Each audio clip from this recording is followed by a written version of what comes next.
Enswa bw'ekyusa amaaso nga naawe okyusa envubo, olukokobe lw'enguzi bwe lukyusiza amaaso ne kiwaliriza ebitongole bya gavumenti ebiri mu lutabaalo luno nabyo okukyusa envubo era nga bayingizaawo abavubuka nabo okwetaba mu lutalo luno era ebijaguzo by'omwaka guno byakutambulira ku bavubuka bano okuyamba gavumenti mu kulwanyisa enguzi. Kino tuteekewo enkola ey'okusikiriza abavubuka okwetaba mu buli bw'enguzi. N'olwekyo omulamwa gw'omwaka guno gutunuulidde nnyo abavubuka mu mulimu guno ogw'okulwanyisa enguzi kubanga abavubuka bakola ekitundu kinene nnyo mu Uganda ebintundu 78 ku 100 bavubuka ekitegeeza nti era abavubuka be basingirwa okunyigibwa ebyo ebiva mu buli bw'enguzi nga mu ddwaliro nga mu kusoma ebbula ly'emirimu ebyo byonna bisinga kunyiga abavubuka.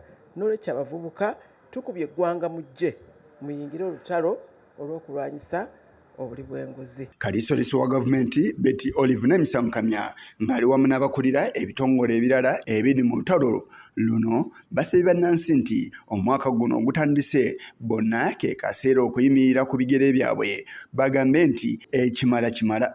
The slogan for this campaign that will run for 1 year until the next International Anti-Corruption Day is "Corruption hurts us all.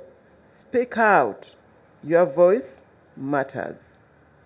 These slogans highlight the crucial role of both individual and collective action in eliminating corruption.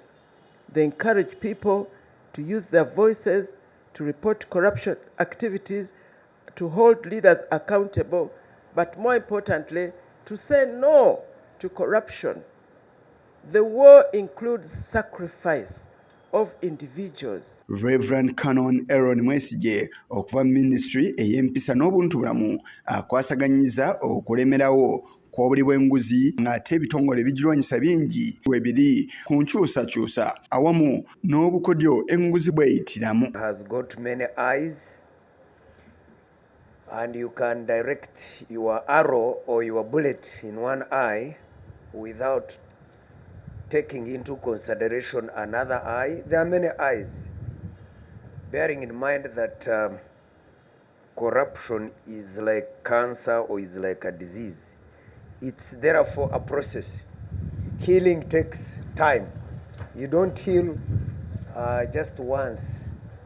It's a disease, it's a process, it takes long. It's like General Henry Isoke akulira State House Anti-Corruption Unit alaze ensimbi Uganda zeefiirwa nga ziyita mu nguzi.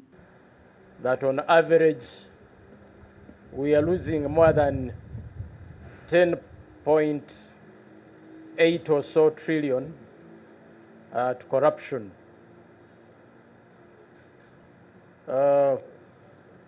Reverend has said this is a process. Certainly a lot has been done. These agencies in their respective mandates have done a lot.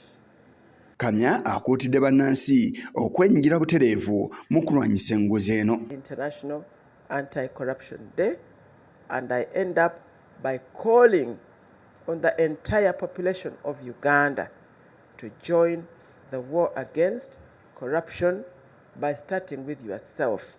Say no to corruption. Don't offer the bribe. Make the sacrifice and don't offer the bribe. And if you see somebody, if somebody has offered you, has asked you for a bribe, you can report them. Okwefumiitiriza ku nguzi Uganda yakweyunga ku nsi yonna ku Lwokubiri lwa Ssabbiiti ejja. Kigongo ku lwa Channel 44 Oleggulo.